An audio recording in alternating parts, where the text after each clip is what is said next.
Well, it seems it's time for the first monthly status update for the Iridium Gates project. How exciting! What a time to be alive. Anyway, the project has only just started, so there's a limit to how much there is to actually update on. But on two fronts, we have made some way. Actually, on three fronts, but the videos are still. I don't count them as a front just yet. They're not that big of a product, they're more of information. But we have got some videos out, and we have, I think, two or three more recorded that just need editing and stock footage and all that. But the two main fronts that I want to mention is, first of all, that we have the unique digital asset architecture pretty much down at this point. We have yet to actually get the final software created, but the code should spring from the architecture we have designed fairly well. It will produce security files that are about 10 kilobytes each, so any digital asset or any individual chunk of money, I'm not going to call it a coin, I'm not sure what to call it, to be perfectly honest right now, but any individual chunk of money or any item that a participant owns will be demarked by a 10 kilobyte files. So if you own a lot, you may actually have more than a megabyte of security files to identify them by. Those are not the actual items, they're not the actual models or such. Those are kept on servers and the like, but they are the identifier that shows that you own them.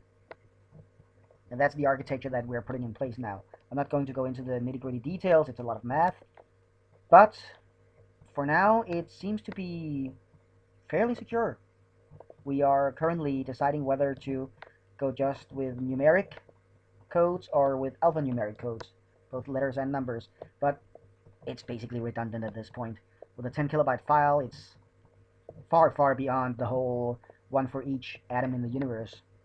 To be perfectly honest, if there was a complete universe inside every atom in the universe, there still wouldn't be a total of atoms in all the universes that equals the number of security files, unique security files that can be made just with numeric keywords.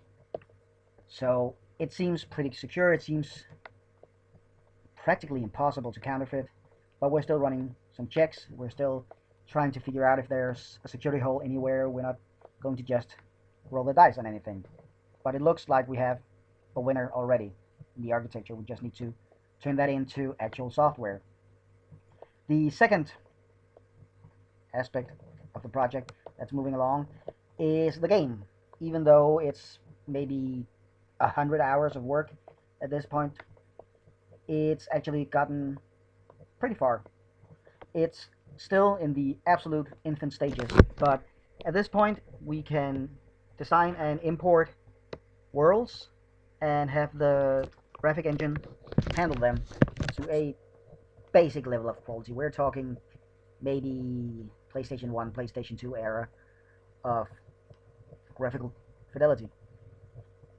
It's got more resolution, it's got more details, but the overall quality is still it's still basic, but we have something to build on, and the hopes is that the next monthly status update will include having completed a small microcosm of the game in which you can actually control your in-game avatar and do some of the basic things that the game will include. But all that is for the next time. This time we've got something that's working, and that goes for both the security part and the actual game part, and we're hoping that we can build on this and have something far more impressive next time around. See you then.